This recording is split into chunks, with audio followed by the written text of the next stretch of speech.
A SER Catalunya, connectats. Marta Palencia. Darrerament us venim parlant dels molts avantatges que ens donen les noves tecnologies i, evidentment, sobretot de la importància de saber-les utilitzar bé.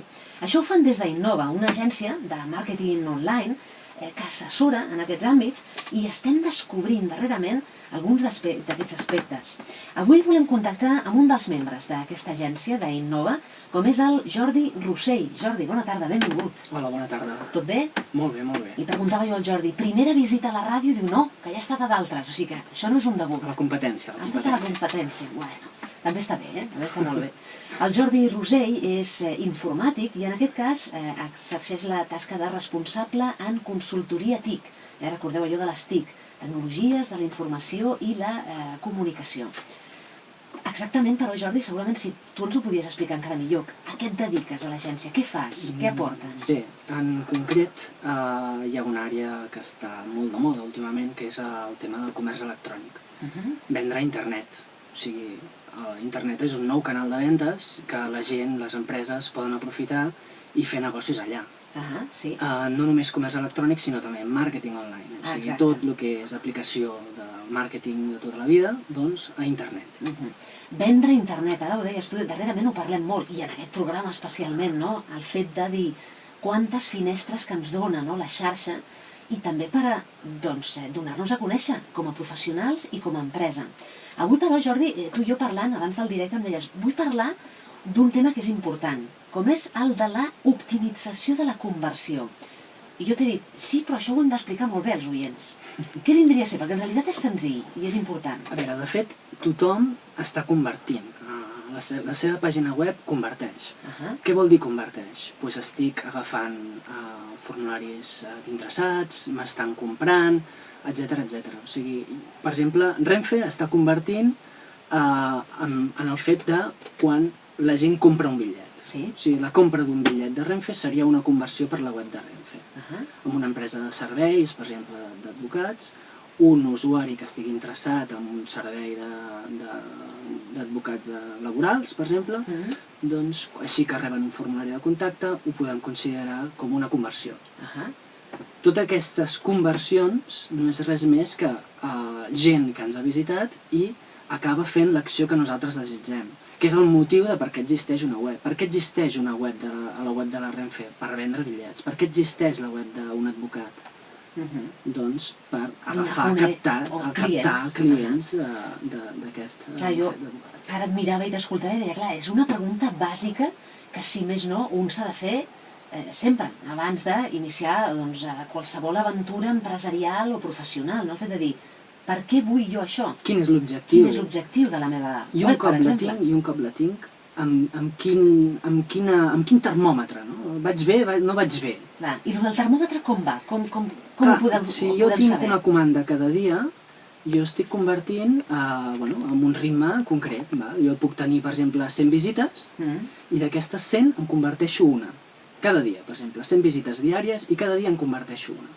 Jo si aconsegueixo millorant la pàgina web, fent que sigui més fàcil, per exemple, la web de Renfe, no sé si l'he utilitzat, però és bastant complicat d'utilitzar. Sí, té moltes queixes, si més no. Si fos més fàcil d'utilitzar, doncs la gent li seria més fàcil acabar comprant un bitllet de la Renfe. Doncs això seria l'optimització de la conversió. Jo tinc un ràtio de conversió, per exemple, 1 de 100, com he dit abans, i si jo converteixo, convertir-ne 2 de 100, he duplicat la facturació. Per això és important saber com està rendint el nostre canal online, la web, i intentar aconseguir d'optimitzar-lo, de vendre més, amb el mateix tràfic aconseguir persuadir millor els usuaris. Però clar, certament per això moltes vegades un s'ha d'assessorar, perquè si no pot ser que no arribi a tot, com a empresari, com a professional, el que sigui, no? Llavors per això hi ha agències com la vostra que diu, bé, aquest és l'assessorament, això és una part bàsica, no? De fet, des d'Innova hem construït una eina, si vas a einno.com/CRO, que és Conversion Rate Optimization, No, però volia dir que dir més fàcil el de el vostre De nom. innova.com. Innova, però posa-li la E d'abans, aquesta d'internet, no? Innova, sí. Doncs aquesta eina pots veure quins serien els teus ingressos estimats anuals. I com ho fem això? Calculem. Tu mateix, si tens una eina d'analítica web, o de mirar les estadístiques de la web, pots saber quantes visites tens a la teva pàgina web.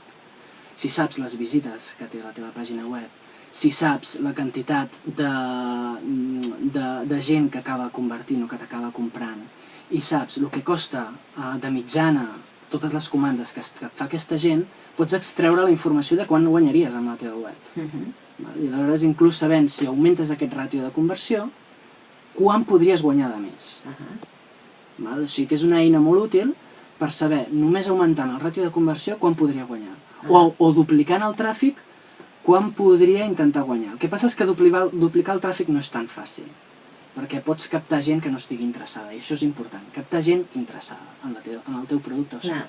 Si més no, acostuma a passar moltes vegades, no? Una persona que potser està però no és la que donarà potser un rendiment, no? Seria aquesta pàgina o de més. Hi ha tècniques de captació de tràfic que són una mica perjudicials. No sé si heu entrat a webs que fan una mica de spam i entres i dius, bueno, ja marxo. Doncs això és entrar i marxar, no és el que busquem amb l'optimització de la conversió. I si parlem d'usabilitat, usabilitat versus conversió, això com aniria?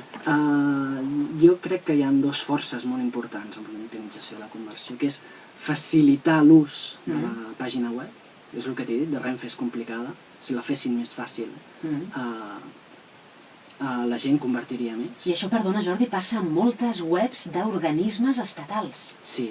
Passa molt, que la gent t'ho diu, t'ho fa saber que realment, i tu quan ho fas servir, a mi m'ha passat, és com una mena de caos, no? Ves aquí, no, però ves allà, i no ho linken bé, i hauria de ser el més aclaridor i clarificat possible. La navegació és una de les parts més importants de la usabilitat.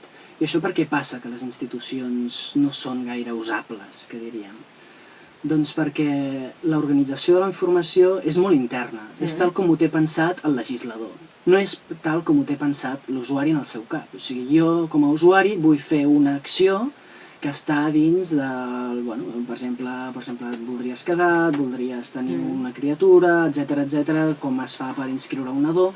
Doncs si això es fa amb organització departamental, quin departament gestiona això?